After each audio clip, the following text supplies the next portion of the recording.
अल्लाह के महबूब मुस्तफ़ा जाने रहमत हैं।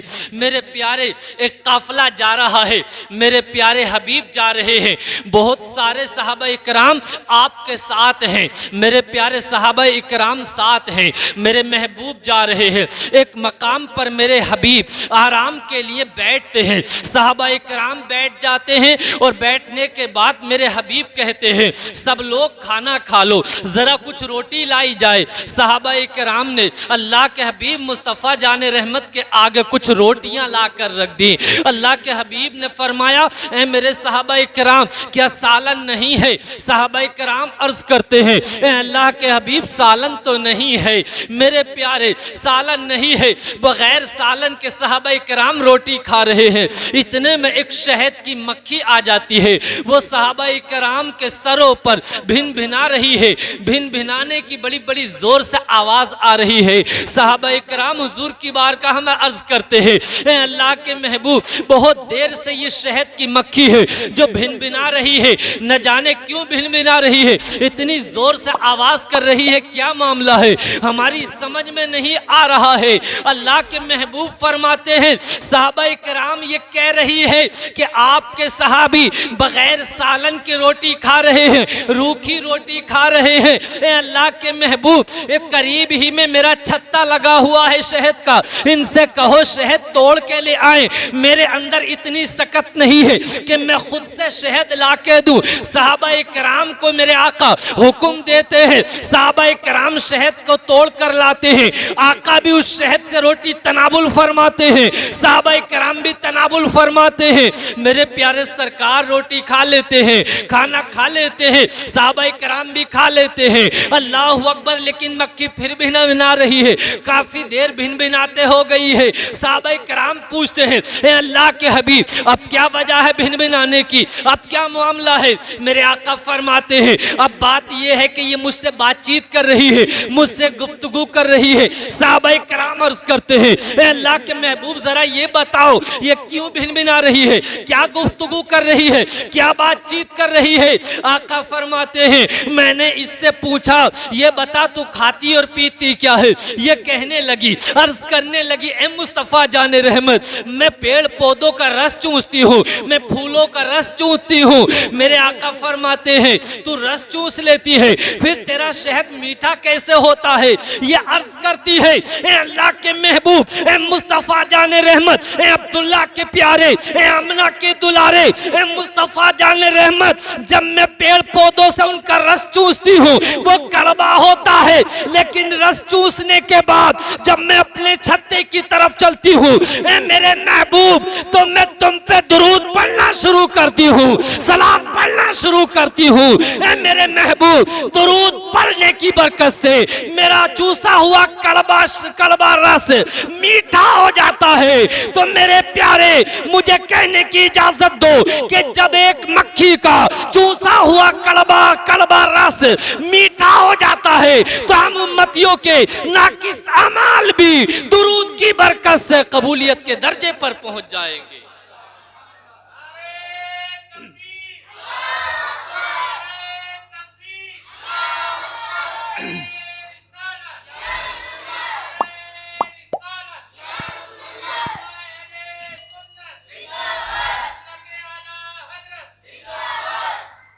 मेरे प्यारे देखो तो सही दुरूद की बरकतें तो देखो, दुरूद की बरकतें क्या है मेरे प्यारे। जब क़यामत का दिन आएगा, क़यामत का दिन कोई आसान दिन नहीं है मेरे प्यारे, ऐसा दिन है कि ज़मीन तांबे की हो जाएगी, ये सूरज सवा नेज़े पर आ जाएगा। हर एक आदमी अपने गुनाहों और ख़ताओं की वजह से मेरे प्यारे उस अपने पसीने में डूब डूब कर मर रहा होगा।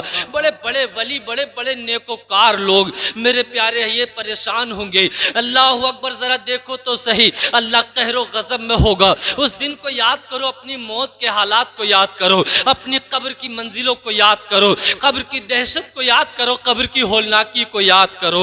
अल्लाह के बंदो जरा ये सोचो तो सही, आज हम इस दुनिया में हैं, कल को हमें मौत आ जाएगी, हमारे जनाजे का ऐलान कर दिया जाएगा कि फला का इंतकाल हो चुका है। मेरे प्यारे नमाज जनाजा जोहर के बाद होगी।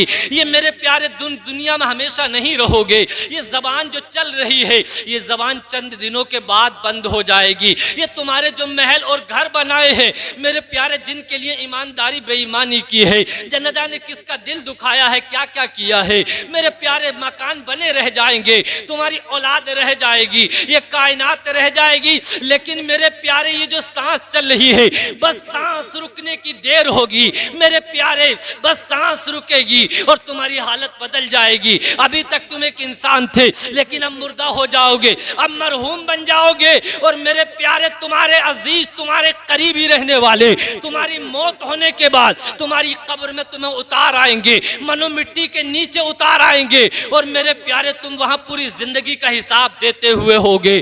तुमने जो नमाजें छोड़ी हैं उसका हिसाब देना होगा, जितनी बेईमानी करी है सब हिसाब देना होगा, जितना झूठ बोला है वो सब हिसाब चुकाना होगा, जितनी लोगों के साथ गद्दारी की है, जितनी चालें चली हैं वो सब तुम्हें हिसाब देना होगा। उस अंधेरी कब्र के बारे में याद तो करो, उस कब्र की दहशत को याद तो करो, उस कब्र की मंजिलों को याद तो करो, जिस कब्र की मंजिलों को याद करके अल्लाह के महबूब भी रोते थे, साहबा इकराम भी रोते थे, लेकिन आज नमाज भी नहीं पढ़ता है, झूठ भी बराबर करता है, धोखेबाजी भी बराबर करता है, लेकिन सीना तान के जीता है। मेरे प्यारे याद रख लो, अगर तुम इसी हालत में इंतकाल कर गए तो मेरे प्यारे ये कब्र कहती है, ए आने वालों मैं जहन्नम के गढ़ों में से एक गड़ा हूं, अगर तुमने तैयारी नहीं की है तो बहुत तकलीफ हो जाएगी। और मेरे प्यारे अगर तुमने इस दुनिया में रह के मेरे प्यारे नमाजों की पाबंदी की है, गरीबों की मदद की है,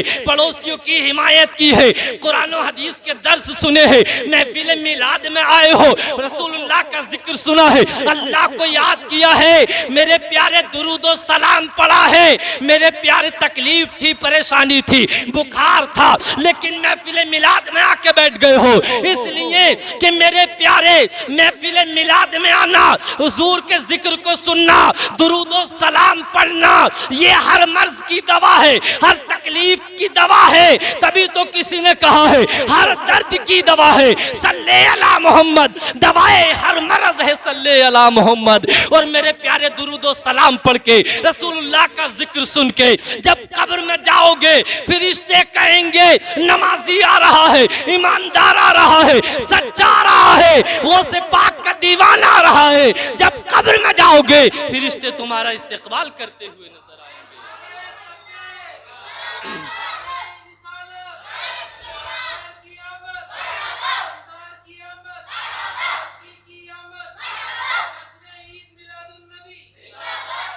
मेरे प्यारे जब क़यामत का दिन आएगा, हजरत आदम अलैहिस्सलाम दुनिया के सबसे पहले इंसान,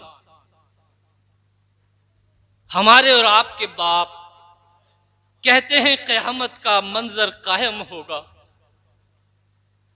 उस वक्त में एक गुनाहगार को जो सरकार का उम्मती होगा, फरिश्ते दोज़ख की तरफ खींच के लेकर जा रहे होंगे।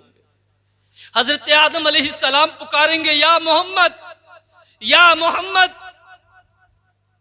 या मोहम्मद, पुकारेंगे ए मोहम्मद, ए अल्लाह के हबीब, देखो तुम्हारे एक उम्मती को फरिश्ते दोज़ख की तरफ लेकर जा रहे हैं, फरिश्ते दोज़ख की तरफ लेकर जा रहे हैं। मेरे आका जैसे ही अपने उम्मती की तरफ देखेंगे तड़प जाएंगे और फरिश्तों से कहेंगे फरिश्तों रुक जाओ, फरिश्तों रुक जाओ, फरिश्तों रुक जाओ।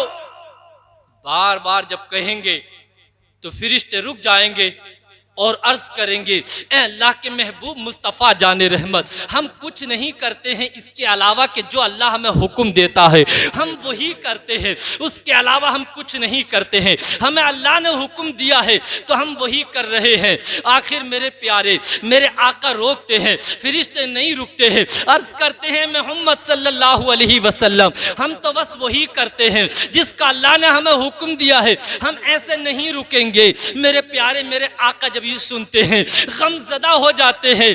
आखिर गमगीन होकर मेरे आका मेरे प्यारे बैठ जाते हैं और मेरे आका अपनी जुल्फों को पकड़कर बैठ जाते हैं। अल्लाह की बारगाह में अर्ज करते हैं, ए मेरे मालिक, तमाम हम्दो सना तेरे लिए, तमाम तारीफें तेरे लिए। ए मालिक, तू जमीन का मालिक है, आसमान का मालिक है, मैं तेरा महबूब हूँ, तू मेरा मालिक है। ए मेरे मालिक, तूने वादा किया था, ए महबूब, तुम्हारी उम्मत के बारे में तुम्हें गमज़दा नहीं करूंगा। ए मेरे मालिक, ए मेरे मालिक, ये मेरा गुनाहगार उम्मती है। ए मेरे मालिक, ये मेरे गुनाहगार उम्मती है। अल्लाह फरमाएगा फिरिश्तों से, फिरिश्तों रुक जाओ, अगर मेरा हबीब रोकता है तो रुक जाओ, मेरा हबीब रोकता है, फिरिश्तों रुक जाओ। जब अल्लाह की तरफ से ये निदा आएगी फिरिश्ते रुक जाएंगे। मेरे महबूब मुस्तफ़ा जाने रहमत देखो तो सही अपने उम्मतियों से कितना प्यार करते हैं। अब इसने इस उम्मती का दोबारा नामाए अमाल तुलवाएंगे, मीज़ान किया जाएगा। जिसके गुनाह बहुत ज़्यादा थे, नेकियां बहुत कम थी, मेरे महबूब मुस्तफ़ा जाने रहमत एक पर्चे में कुछ लिखेंगे और लिखने के बाद उसकी नेकियों के पल्ले में रख देंगे। जैसे ही अब दोबारा मीज़ान किया जाएगा फौरन नेकियां ज़्यादा हो जाएंगी।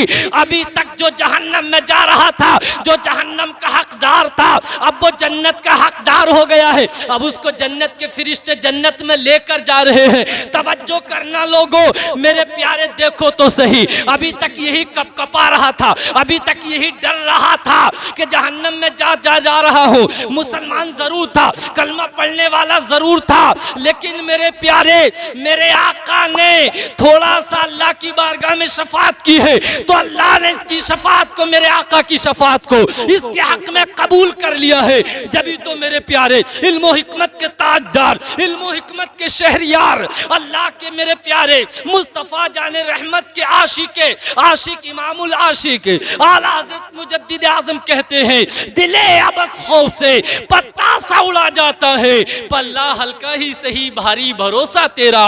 और कहते हैं, एक मैं क्या, मेरे इसिया की हकीकत कितनी, मुझसे 100 लाख को काफी है इशारा तेरा।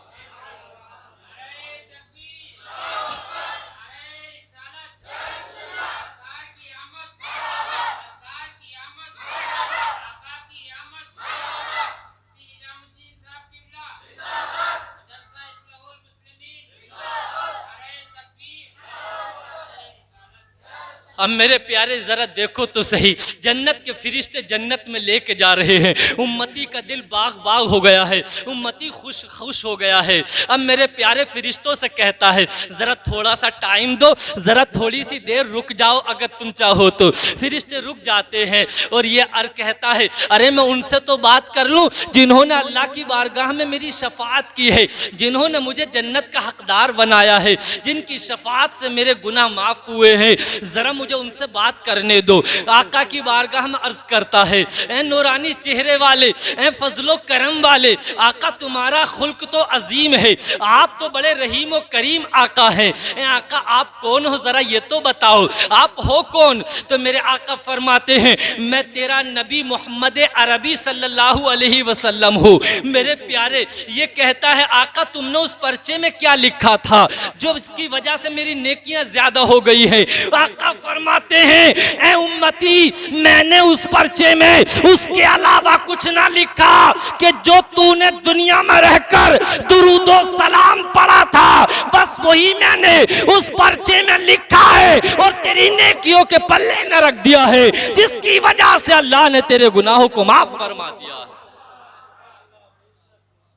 ये दुरूद की बरकतें हैं, ये दुरूद की बरकतें हैं कि अल्लाह ताला ने कैसे गुनाहगार को माफ फरमा दिया, कैसे खताकार को माफ फरमा दिया। हजरत सुफियान सोरी, बहुत बड़े अल्लाह के नेक बंदे, ये काबा शरीफ का तवाफ कर रहे हैं। अल्लाह सबको उस बैतुल्लाह की जियारत नसीब फरमाए। दिखा दे या इलाही वो मदीना कैसी बस्ती है जहां रात और दिन तेरी रहमत बरसती है। अल्लाह जिसे हैसियत दे वो जरूर काबे का हज करने के लिए जाओ। दुनिया के काम होते रहेंगे और ज़रूरतें कभी पूरी ना होंगी, लेकिन अल्लाह जब हैसियत दे दे तो फौरन से पहले मदीने शरीफ की रवानगी का इरादा कर लो। हजरत सुफियान सौरी काबा शरीफ का तवाफ कर रहे हैं। वो क्या मंजर होता है कि जब एक अल्लाह का बंदा काबे का तवाफ करता है, सफा व मरवा की दौड़ लगाता है, मुजदलफा, मिना, अरफात, ये सब मकामात पर जाता है, अरफात में जाके रोता है, गारे सोर, गारे हीरा जब ये देखता है तो ये कहता है कि सारी दुनिया से बस मुझे अब कुछ नहीं चाहिए, मुझे तो मरना और जीना बस यहीं का चाहिए। कहते हैं मैं काबे का तवाफ कर रहा था। जब काबे में तवाफ करता है हाजी तो उसकी जबान पर होता है लब्बैक लब्बैक लब्बैक लब्बैक ला शरीक लक लब्बैक। यही सब हाजियों की जबान पर जारी होता है, सब हाजियों की जबान पर यही जारी होता है। कहते हैं कि मैंने एक शख्स को देखा कि वो लब्बैक लब्बैक नहीं कह रहा था, बल्कि वो तो दुरूदो सलाम पढ़ रहा था। मुझे बड़ी हैरत हुई। कहते हैं मैंने पूछा कि भाई सब के सब लोग यहां पर तो लब्बैक लब्बैक की सदाएं बुलंद कर रहे हैं, लेकिन तुम तो यहां दुरूदो सलाम पढ़ रहे हो, बात क्या है? ये कहते हैं बात कुछ इस तरीके से है कि जब मैं और मेरे बाप हज करने के लिए घर से निकले तो रास्ते में एक जगह अचानक से मेरे बाप की तबीयत खराब हो गई। और जब मेरे बाप की तबीयत खराब हुई तो मेरे बाप की तबीयत इतनी बिगड़ गई, मेरे बाप की तबीयत इतनी बिगड़ गई कि मेरे बाप इस दुनिया से मेरे बाप रुखसत हो गए, यानी मेरे बाप का इंतकाल हो गया। बस मेरे बाप के इंतकाल को थोड़ी सी देर हुई थी, हालात ऐसे हो गए कि मेरे बाप के गुनाहों और खताओं की वजह से मेरे बाप का चेहरा काला हो गया और गधे के मानिंद हो गया। मेरे हैरत की इंतहा न रही, मेरी शर्मिंदगी से मेरा सर झुक गया कि लोग क्या कहेंगे। हज करने के लिए जा रहा था और देखो रास्ते में मौत हो गई, इसका चेहरा काला हो गया और गधे की शक्ल में बन गया है। मेरी बहुत हैरत बढ़ गई, मेरी हैरत की इंतहा न रही, मेरी परेशानी की इंतहा न रही। लोग बड़े ताने देंगे, लोग बड़ी बातें बनाएंगे, देखो तो हज करने के लिए गया था लेकिन देखो रास्ते में मौत हो गई, तो देखो तो सही गधे की शक्ल बन गई है। ऐसा मेरे बाप का अजाब नाजिल हो गया। मेरी हैरत की इंतहा न रही, मेरी परेशानी की इंतहा न रही, मैं बहुत ज्यादा तकलीफ में गिर गया। मैं इसी इंतहा में मैंने अपने बाप के लिए कपड़ा लिया और अपने बाप के सर पर ढक दिया, चेहरे को छुपा दिया ताकि कोई देख ना पाए। ये कहते हैं मैं इसी तकलीफ के आलम में, इसी परेशानी के आलम में अपने घुटनों पर सर रखता हूँ और मुझे कुछ नींद आ जाती है। इतने में क्या देखता हूँ, कहते हैं एक बुजुर्ग आते हैं जो सफेद कपड़े पहने हुए होते हैं और आने के बाद वो बुजुर्ग मुझसे कहते हैं बेटा जरा उठो तो सही, बेदार हो जाओ। और कहते हैं बेटा अब तुम खड़े हो जाओ, क्यों परेशान हो बताओ तो सही। कहते हैं मैंने अर्ज किया ये मेरा बाप है, हम दोनों हज करने के लिए आ रहे थे, मेरे बाप का इंतकाल हो गया है और उस पर अल्लाह का अजाब ये हुआ है कि मेरे बाप का चेहरा गधे की तरह बन गया है और काला हो गया है। अब लोग क्या कहेंगे, इस वजह से परेशान हूँ। मेरे प्यारे तवज्जो करना, ये कहते हैं कि अल्लाह के हबीब ने अपने हाथ से कपड़ा हटाया और हटाने के बाद उसके मेरे बाप के चेहरे पर हाथ फेरा। अपना नूरानी हाथ फेरना था कि मेरे बाप का चेहरा दूध से भी ज्यादा सफेद हो गया है। अल्लाह अकबर, मेरे बाप के बदन से खुशबू आने लगी है। ये कहते हैं वो इतने में जाने लगे। मैंने पूछा है बुजुर्ग तुम हो कौन, जरा ये तो बताओ, और तुम आए कौन हो? ये कहते हैं कि तुम मुझे नहीं जानते, मैं अल्लाह का हबीब मुस्तफ़ा जाने रहमत हूँ, मैं तुम्हारा नबी मोहम्मद अरबी हूँ, मैं अब्दुल्ला का प्यारा हूँ, मैं आमना का दुलारा हूँ, मैं गमगुसार हूँ, मैं तुम जैसे तकलीफ वालों का परेशानी को दूर करने वाला हूँ। अल्लाह अकबर। ये कहते हैं मुस्तफ़ा जाने रहमत आप मदीने से क्यों आए हो? मुस्तफ़ा जाने रहमत कहते हैं बेटा तेरा बाप गुनाहगार जरूर था, खताकार जरूर था, नाफरमान जरूर था, और इसकी नाफरमानियों की वजह से अल्लाह ने इस पर ये अजाब नाजिल कर दिया। लेकिन तेरे बाप की एक आदत थी कि ये कसरत से मुझ पर दुरूद पढ़ता था, रात को सोता नहीं था जब तक मुझ पर दुरूद ना पढ़ लेता था, दुरूद कसरत से पढ़ता था। मेरा आशिक, मेरा उम्मती मुझ पर दुरूद पढ़ता था। मुझे ये बात बर्दाश्त न हुई कि मेरे उम्मती पर ऐसा अजाब नाजिल हो जाए। मैं मदीने से चलकर खुद आ गया हूँ। और मेरे प्यारे देखो तो सही, ये दुरूद की बरकतें थी, ये दुरूद की बरकतें थी कि देखे तो सही एक उम्मती पर अजाब नाजिल हो गया था। मुस्तफा जाने रहमत दुरूद पढ़ने वाले के लिए खुद मदीने से चलकर आए हैं। तो मेरे प्यारे ये देखे तो सही, हक वही है जिसका ऐलान आला हजरत करते हैं। जब आ गई है जोशे रहमत पे उनकी आंखें, जलते बुझा दिए हैं, रोते हंसा दिए। ये दुरूद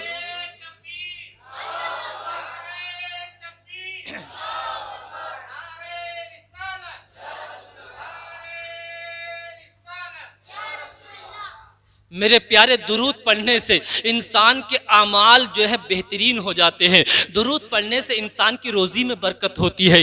दुरूद पढ़ने से इंसान की बीमारियां दूर होती हैं। दुरूद पढ़ने से इंसान के दिलो दिमाग से शयातीनी वसवसे ख़त्म हो जाते हैं। दुरूद पढ़ने से इंसान की रोज़ी रोटी में बरकतें होती हैं। इंसान दुरूद पढ़ने से मेरे प्यारे फरिश्ते खुश होते हैं। दुरूद पढ़ने से अल्लाह खुश होता है। दुरूद पढ़ने से इश्क रसूल इंसान के दिल में पड़ जाता है। बताओ तो सही, इससे बढ़कर दौलत क्या हो सकती है? इससे बढ़कर नेमत क्या हो सकती है? बताओ तो सही मेरे प्यारे, आप नमाज पढ़ते हो, कोई नहीं कह सकता मेरी नमाज कबूल हो गई है। आप रोजे रखते हो, कोई नहीं कह सकता कि मेरे रोजे कबूल हो गए हैं। आप मेरे प्यारे हज करते हो, कोई हाजी नहीं कह सकता मेरा हज कबूल हो गया है।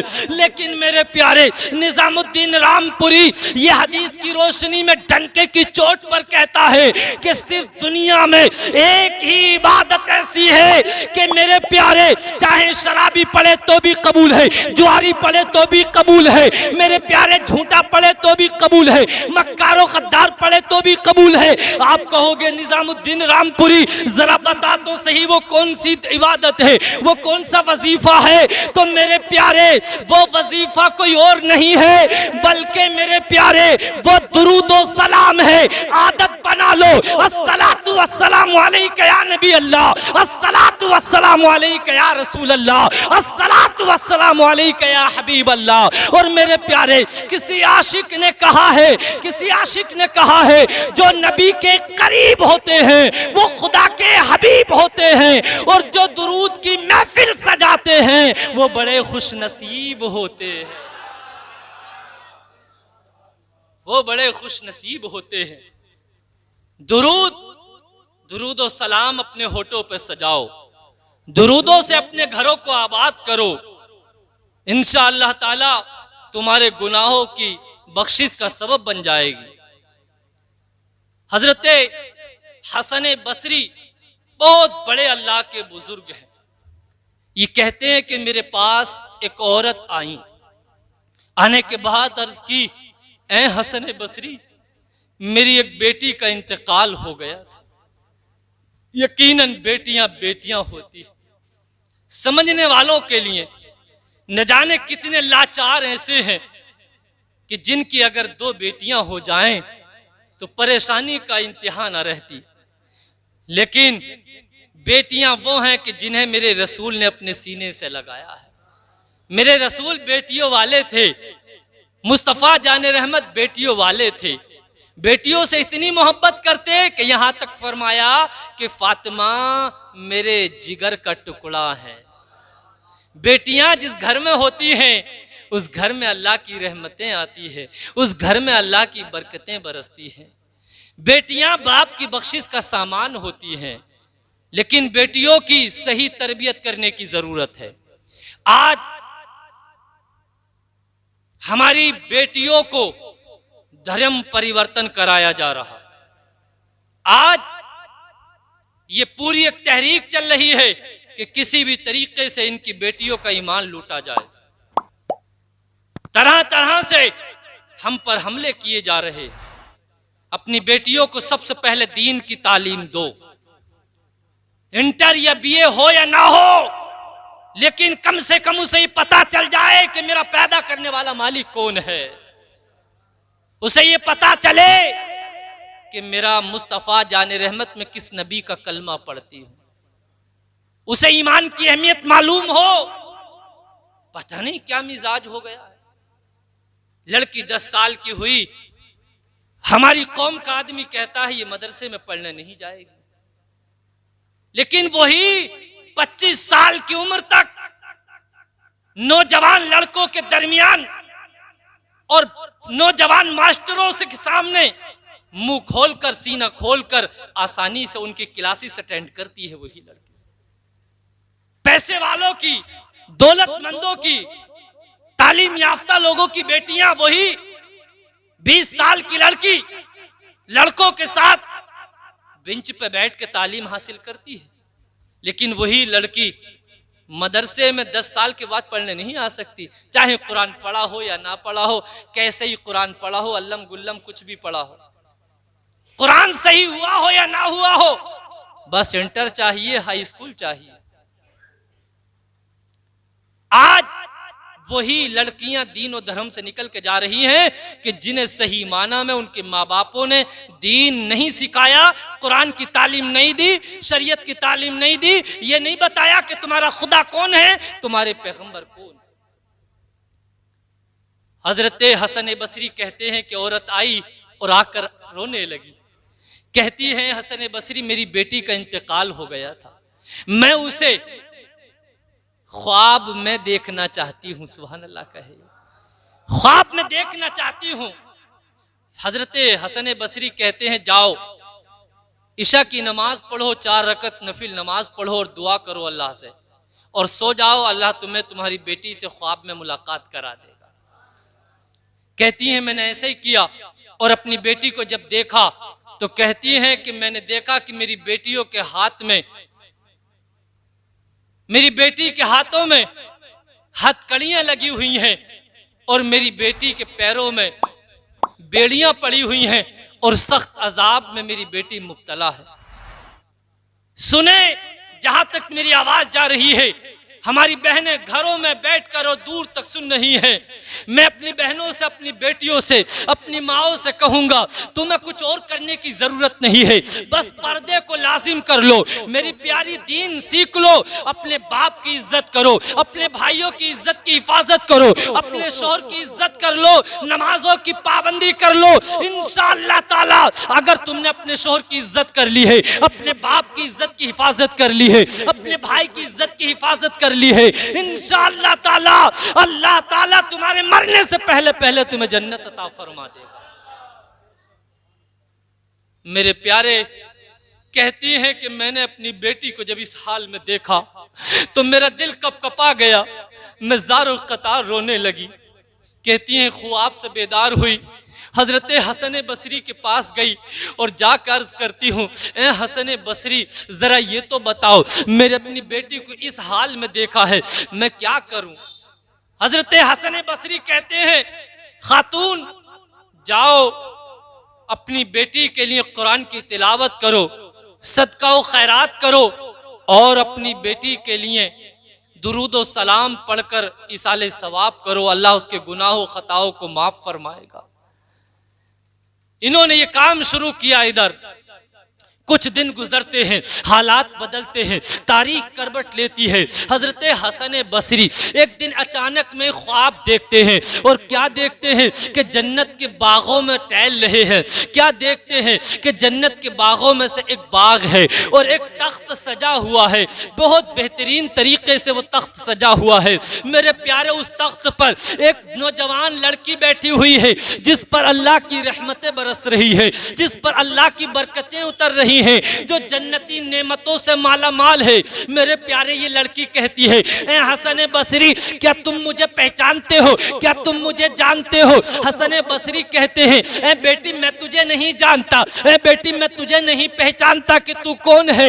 मेरे प्यारे ये बेटी कहती है, ए हसन बसरी मैं वही हूँ जिसकी माँ तुम्हारे पास आई थी। मेरे प्यारे हसन बसरी कहते हैं, ए मेरी बेटी तेरी माँ ने तो तेरी हालात कुछ और बताए थे। तेरी माँ कह रही थी तू बड़े अजाब में गिरफ्तार है। ए मेरी बेटी तू तो अल्लाह की नेमतों में है, तू तो जन्नत में आराम कर रही है, जन्नती नेमत अब हासिल किए हुए है। ए मेरी बेटी बता तो सही क्या मामला है? ये बेटी कहती है मेरी माँ ने जो बताया था वो बिल्कुल ठीक था, लेकिन हसन बसरी बात ये है कि मैं जिस कब्रिस्तान में थी, जिस कब्र में थी, मेरी तरह 70,000 लोग अजाब में गिरफ्तार थे।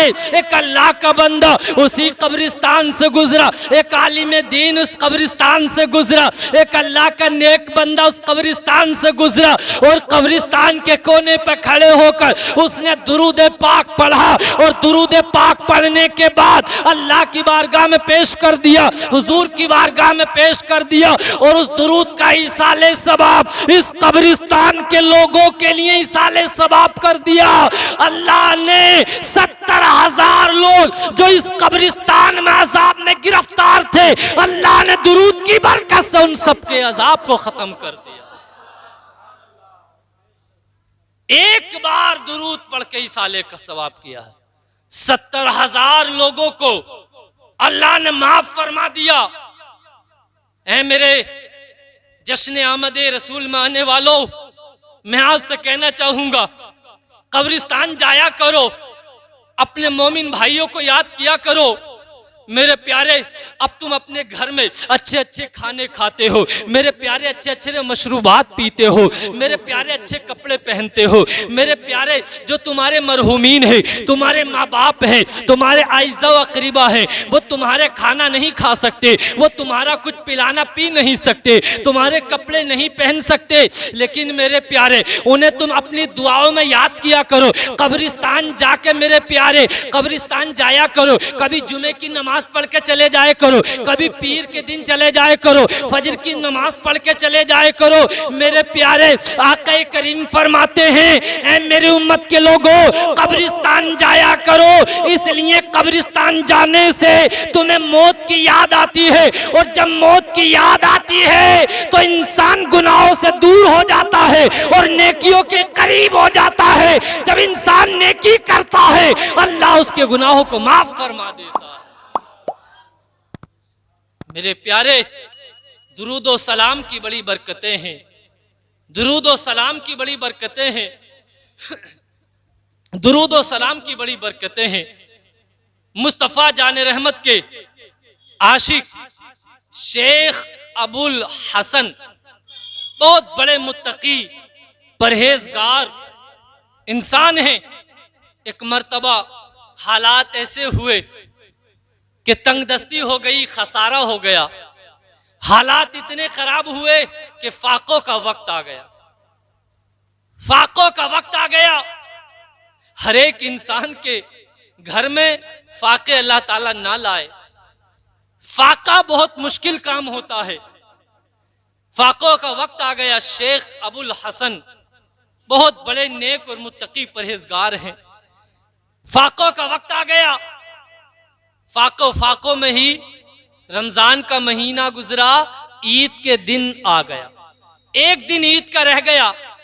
ईद के दिन न घर में कुछ बनाने के लिए है, न बच्चों के कपड़े बने हैं। मेरे प्यारे दिल बड़ा परेशान हो गया कि कल को ईद है, मेरे बच्चे नए कपड़े मांगेंगे तो मैं बच्चों से क्या कहूँगा। सब पड़ोस में और आसपास में सब में सिमैयाँ बनेंगी, अच्छे अच्छे खाने पकेंगे, हर एक के घर में अच्छी अच्छी ग़िज़ाएँ बनेंगी, मेरे बच्चे क्या कहेंगे। बड़े परेशानी के आलम में थे। मेरे प्यारे जिसे हम चांद रात कहते हैं, चांद रात में हर एक आदमी खुशियाँ मनाते हुए होता है, इसलिए कल को बहुत ईद का दिन है, हर एक इंसान के दिल में खुशी होती है, लेकिन शेख अबुल हसन है मेरे प्यारे, आपके गम की कोई इंतहा नहीं है। आप बड़े परेशान हैं, कल को बच्चों से क्या कहूँगा, कल मेरे घर में क्या होगा, जब पड़ोस में अच्छे अच्छे खाने बनेंगे, पड़ोसियों के बच्चे अच्छे अच्छे कपड़े पहनेंगे। मैं आपसे कहना चाहूँगा, अगर अल्लाह ने आपको कुछ दिया है, गरीबों का ख्याल किया करो, पड़ोसियों का ख्याल किया करो, इसलिए कि दौलत तुम्हारी जेब में हमेशा ना रहेगी, तुम्हारी हर चीज हर वक्त ना रहेगी। जो भी कुछ जेब में है, जब मौका लगे अल्लाह की राह में खर्च कर दिया करो। अल्लाह एक के दो नहीं, बल्कि मेरा खुदा तो एक के 70 दिया करता है। मेरे प्यारे तवज्जो करना, अब ये कहते हैं इसी आलम में मुझे नींद आ जाती है, लेकिन कुछ देर में मैंने देखा कि मेरे बाहर दरवाजे को कोई खटखटा रहा है। मैंने फौरन से पहले जब दरवाजा खोलता हूँ तो क्या देखता हूँ, बहुत से लोग रात की तन्हाई में मेरे दरवाजे पर खड़े हैं। मैं घबरा गया, न जाने किस जुर्म में आज कौन सा जुर्म हो गया है, इतने लोग रात की तन्हाई में मेरे दरवाजे पर आ गए हैं। चांद रात का दिन है, हर एक के घर खुशियां हैं, लेकिन आज मुझे किस जुर्म, क्या जुर्म हो गया है, क्या परेशानी है कि इतने लोग मेरे दरवाजे पे खड़े हैं। कहते हैं उन्हीं लोगों में मेरे प्यारे उस करीब की एक बस्ती का बहुत बड़ा अमीर तरीन आदमी है। वो कहता है, ए आने वाले ए शेख अबुल हसन, खुशखबरी है तुम्हारे लिए कि आज रात ही मैं नमाज पढ़ के ईशा की सो गया। अल्लाह के महबूब मुस्तफ़ा जाने रहमत का दीदार हुआ। अल्लाह के हबीब मुस्तफ़ा जाने रहमत ने कहा, अल्लाह ने तुझे बहुत कुछ दिया है। मेरे एक आशिक रसूल करीब की बस्ती में रहते हैं, करीब की बस्ती में रहते हैं, बड़े तंग दस्त हैं, बड़े परेशान हाल हैं, जाओ जाके उनकी कुछ मदद करो। वो कहता है, वो अमीर शख्स कहता है, शेख अबुल हसन अपने बच्चों को लेकर आओ। मैं दर्जी को भी लेकर आया हूँ। हाथों हाथ बच्चों का नाप लिया गया, अबुल हसन का नाप लिया गया। फौरन ही दर्जी ने कपड़े सीने शुरू किए। ये कहता है, अमीर लो, मैं तुम्हारे लिए कुछ दाल चावल आटा लेकर आया हूँ, कुछ खाने पीने के सामान लेकर आया हूँ। मेरे प्यारे, इसने जो है कपड़े भी हाथों हाथ सिल गए, खाने पीने का भी इंतजाम हो गया और कुछ पैसे भी खर्च के लिए दिए। ये मेरे आका पर किस वजह से हुआ मेरे प्यारे? तो मेरे प्यारे बताया ये मेरे प्यारे कि ये जो शेख अबुल हसन थे, इस वजह से ये इनाम मिला कि ये आका पर दुरूदो सलाम भेजते थे। इसलिए दुरूदो सलाम की वजह से आका ने मदद फरमाई है, दूसरों से करवाई है। मेरे प्यारे, जब तुम्हारे दिलों में हुजूर की मोहब्बत होगी, हुजूर का इश्क होगा, दुरूदो सलाम की आदत बना लोगे इंशाअल्लाह ताला, तो मेरे प्यारे रिस्क में भी बरकत होगी, कमाई में भी बरकत होगी, बीमारी भी दूर होगी। और जब क़यामत का दिन आएगा तो मेरे प्यारे दुरूद पढ़ने वालों की मेरे आका शफात फरमाएंगे। तो मेरे प्यारे, हक वही है जिसका ऐलान मुजद्दिद आज़म करते हैं, पेश हक मुज़्दा शफात का सुनाते जाएंगे, आप रोते जाएंगे, हमको हंसाते जाएंगे। और कहते हैं, वुसअतें दी है खुदा ने दामने महबूब को, जुर्म खुलते जाएंगे और वो छुपाते जाएंगे।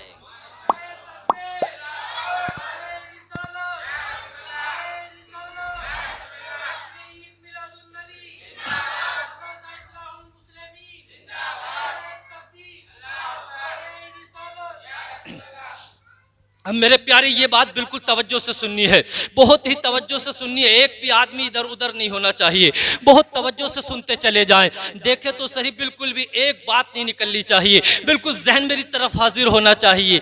मेरे प्यारे, देखे सही, एक शख्स होता है मेरे प्यारे, बहुत बड़ा तिजारती होता है। तिजारत में कभी घाटा भी होता है, कभी फ़ायदा भी होता है, ऊंच नीच इंसान की ज़िंदगी में आती है। मेरे प्यारे, ये तिजारत जब करता है तो मेरे प्यारे इसे घाटा होता है, लॉस हो जाता है। इतना घाटा हुआ, इतना घाटा हुआ कि मेरे प्यारे 500 दिरहम का ये कर्जदार हो गया। अब कर्ज जब हुआ तो मेरे प्यारे कर्जदारों ने इसे घेर लिया। अब मेरे प्यारे, इंसान के घर में एक वक्त के लिए खाने के लिए ना हो, बर्दाश्त कर लेता है, लेकिन कर्जदार जब इसकी जान को नोचते हैं, और जो इज्जतदार आदमी होता है, जिसका नफ्स जिंदा होता है, वो उसे बर्दाश्त नहीं करता है। लेकिन बेईमान के लिए तो गाली दो या कुछ भी करो, चमार चमार होता है, 50 जूती मारो या 10 जूती मारो, हर बार में यही कहता है कि एक और मार, एक और मार। लेकिन जिसका ज़मीर जिंदा होता है, जिसकी गैरत जिंदा होती है मेरे प्यारे, वो इंसान जिंदा होता है, वो कौम जिंदा होती है।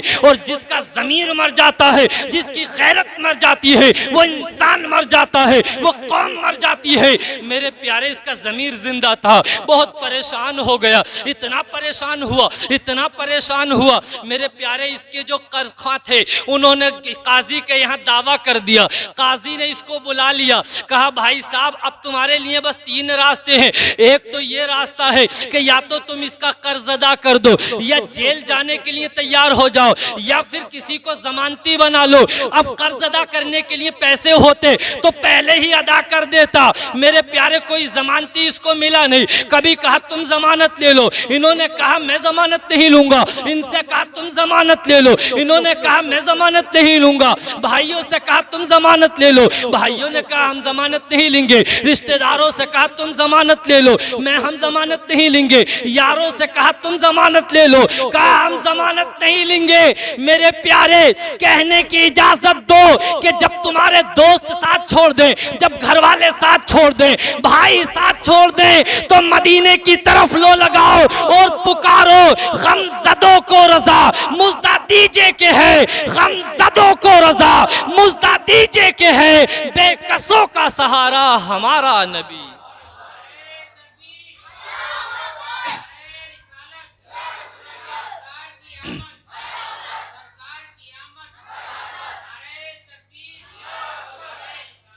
अब मेरे प्यारे जरा देखो तो सही, अब इसका कोई जमानती नहीं बनता है, बहुत परेशान हो गया। ये कहता है काजी से, ये मुझे अपने बच्चों से मिलने की मोहलत दे दो, मैं ये चाहता हूँ अपने बच्चों से मिल लूँ, एक दिन अपनी बीवी से मुलाकात कर लूँ। काजी कहता है मैं तुझे मोहलत नहीं दूंगा, या तो कर्ज अदा कर दे, या जमानती दे दे, या जेल में जाने के लिए तैयार हो जा। मेरे प्यारे, कोई इसकी जमानत लेने तैयार नहीं होता है। आखिर में इसके दिमाग में आ गया, अरे जिसका कोई नहीं होता है उसका अब्दुल्ला का प्यारा होता है, आमना का दुलारा होता है, मुस्तफा जाने रहमत होते हैं। काजी से कहता है मेरे जमानती मुस्तफा जाने रहमत हैं, मेरे जमानती अल्लाह के हबीब हैं। बता क्या कहता है। ये जब इतनी बात कहता है, काजी कहता है चल ठीक है। जब मुस्तफा जाने रहमत को अपना जमानती बनाता है, अब ये घर आ जाता है, अब अपनी घर आकर बड़ा सुस्त बैठ जाता है, चेहरा उदास होता है।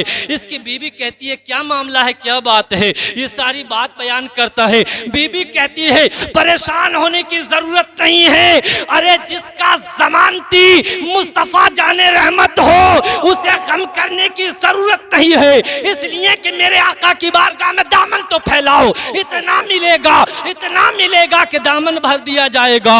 मेरे करीम से गर कतरा किसी ने मांगा, दरिया बहा दिए हैं, दुर्वे बहा दिए।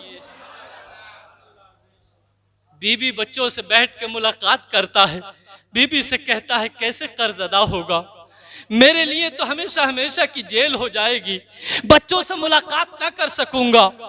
जेल जाकर तो देखो, एक आध दो जेलियों से हम भी मुलाकात करने के लिए गए। दुनिया में जहन्नम का नमूना होता है, रोते हुए, चिल्लाते हुए, हाथ जोड़ते हुए, जिन बदमाशों की मूंछ कभी नीचे नहीं आती, वो भी जेल में नंगे और तहमदों में, घुटनों, बनियानों में हालत ये होती है। मेरे प्यारे, कहता है अपनी शरीक हयात से क्या करूं, कैसे करूं। ये कहती है परेशान होने की जरूरत नहीं है, मैं अपनी बहनों और माओं से भी कहूंगा सिर्फ अपने शोहरों का खून पीने की जरूरत नहीं है, बल्कि उसके आदतों का, उसकी तकलीफ का, परेशानियों का ख्याल किया करें बहनें और बेटियां, कि हमारा शोहर दिन भर हमारे घर के लिए कमाता है। मेरी प्यारी बहनों, मैं तुमसे कहना चाहूंगा, तुम अपनी औलाद को 9 महीने रखकर अपने पेट में पालती हो, तुम सिर्फ 9 महीने रखती हो, लेकिन ये शोहर जो तुम्हारा होता है, ये जब तक शादी ना कर दे और जब तक इस दुनिया से ना चला जाए, तुम्हारे बच्चे के लिए परेशान होता रहता है, उसकी परवरिश का ख्याल रखता है, कभी पढ़ाने का ख्याल करता है, कभी कमाने का उसका ख्याल करता है, कभी उसकी शादी का ख्याल करता करता है, बस ये तो हमेशा यही चाहता है मुझे बुखार आ जाए लेकिन मेरे बच्चे को बुखार ना आए, मेरी तबीयत खराब हो जाए लेकिन मेरे बेटे की तबीयत खराब ना हो, मुझे तकलीफ हो जाए मेरे बच्चे को परेशानी ना हो। मेरे प्यारे जरा सुनो तो सही, अल्लाह अकबर। ये शख्स इसी गम में सो जाता है। अब सोता क्या है, इसकी तकदीर चमक जाती है, इसकी हकीकत की आंखें खुल जाती है। मुस्तफ़ा जाने रहमत मदीने से तशरीफ लेकर आते हैं और मेरे प्यारे कहते हैं, ऐ मेरे गुलाम परेशान होने की जरूरत नहीं है, तुझे अब गम करने की जरूरत नहीं है, अब तुझे तकलीफ उठाने की जरूरत नहीं है, बल्कि जा वही जो काजी है उसी फला एक मुल्क में एक बादशाह है, उसका एक वजीर है, वो वजीर मुझ पर रात को रोजाना 100 मरतबा दुरूद पढ़कर सोता है। वो कल रात मुझ पर दुरूद पढ़ना भूल गया है, तो उसके पास जाकर कहना मुस्तफ़ा जाने रहमत ने भेजा है, तुझको वो 500 दिनार दे दे जिसका तू वो कर्जदार हो गया है। मेरे प्यारे ये जैसे बेदार होता है और बेदार होने के बाद मेरे प्यारे ये जाता है और जाने के बाद कहता है मुझे आक़ा करीम मुस्तफ़ा जाने रहमत ने भेजा है। ये कहता है अरे मुस्तफ़ा जाने रहमत ने भेजा है, इसकी दलील क्या है, मैं कैसे मान लूं? ये कहता है तुम कल रात 100 मरतबा दुरूद पाक पढ़ना भूल गए थे। जब ये इतना कहता है इसे याद आ जाता है कि बात वाकई ठीक है, ये मामला तो मेरे और अल्लाह के दरमियान में था। जब इतना सुनता है कि अल्लाह के महबूब ने भेजा है, ये समझ गया वजीर कि मेरी दुरूद कबूल हो रही है, कबूल हो गई है। मुस्तफ़ा जाने रहमत की तरफ से खुशखबरी थी। अपनी जगह बिठाता है और बिठाने के बाद कहता है ले 500 दिनार तो आका करीम के हुक्म से हैं और 500 मेरी तरफ से हैं और 1000 दिनार तेरे लिए यहाँ तक आने की वजह से हैं और 500 दिनार तेरे बच्चों और बीवी के लिए है। यानी 2500 दिनार देकर भेजा है और ये कहकर भेजा है कि अब तुझे परेशान होने की जरूरत नहीं है, जब तुझे जरूरत आए इस गुलाम के पास हाजिर हो जाना। अल्लाह अकबर। घर आता है और जल्दी से मेरे प्यारे 500 दिनार निकालता है और निकालने के बाद काजी के पास पहुंच जाता है। उधर मेरे प्यारे काजी के पास में वो कर्ज ख्वाह भी बैठा हुआ होता है। अब उधर मेरे प्यारे काजी कहता है तुझे अब कर्ज देने वाले अब तुझे अदा करने की जरूरत नहीं है, बल्कि तेरे कर्ज को मैं अदा करूंगा। कहा तुम क्यों अदा करोगे? कहता है कि रात मुस्तफ़ा जाने रहमत मेरे ख्वाब में आए थे और उन्होंने कहा था कि मेरा जो ये कर्जदार गुलाम आ रहा है इसका कर्ज अब तुम्हें अदा करना है और मेरे प्यारे उसे खर्च के लिए 500 दिनार और देने हैं। ये इतना सुनता है, खुश हो जाता है और मेरे प्यारे माफी का ऐलान करता है और मेरे प्यारे वो कर्ज खां जो होता है जिसका कर्ज होता है वो कहता है मैं भी माफी का ऐलान करता हूँ। ये मुस्तफ़ा जाने रहमत की बारगाह से इनाम मिला है। किस वजह से मिला है, क्यों मिला है? ये सिर्फ दुरूद की बरकत है, सलाम की बरकत है। ए सुन्नियों मुबारक हो, ए सुन्नियों तुम्हें खुशखबरी हो कि तुम ही दुरूद पढ़ने वाले हो, तुम ही सलाम पढ़ने वाले हो, तुम ही अस्सलातु वस्सलामु अलैका कहने वाले हो, तुम ही अस्सलातु वस्सलामु अलैका हबीब अल्लाह कहने वाले हो। इंशाअल्लाह ताला तुम दुनिया में रहकर सलातो सलाम पढ़ रहे हो और जब कब्र में जाओगे मुस्तफ़ा जाने रहमत आएंगे और मेरे प्यारे फरिश्ते कहेंगे, मुनकर नकीर कहेंगे बताओ इनके बारे में क्या कहते हो। जब मेरे आका का नूरानी चेहरा सामने आएगा तो मेरे प्यारे ये सुन्नी मुसलमान, ये आशिके रसूल गुलामाने मुस्तफ़ा कुछ ना कहेंगे, बस कहेंगे अस्सलातु वस्सलामु अलैका या नबी अल्लाह, अस्सलातु वस्सलामु अलैका हबीब अल्लाह। मेरे प्यारे तुमने सुना होगा कब्र में 3 सवाल होंगे, लेकिन हकीकत ये है कि तीनों सवालों की असली यही एक सवाल है। जब आका पे दुरूद और सलाम पढ़ोगे मेरे आका कहेंगे ये मेरा दीवाना है, मेरा गुलाम है, मेरा आशिक है, मैंने इसको पहचान लिया है। अगर मेरे आका जिसे पहचान लेंगे इंशाअल्लाह ताला उसका हक व हिसाब हो जाएगा।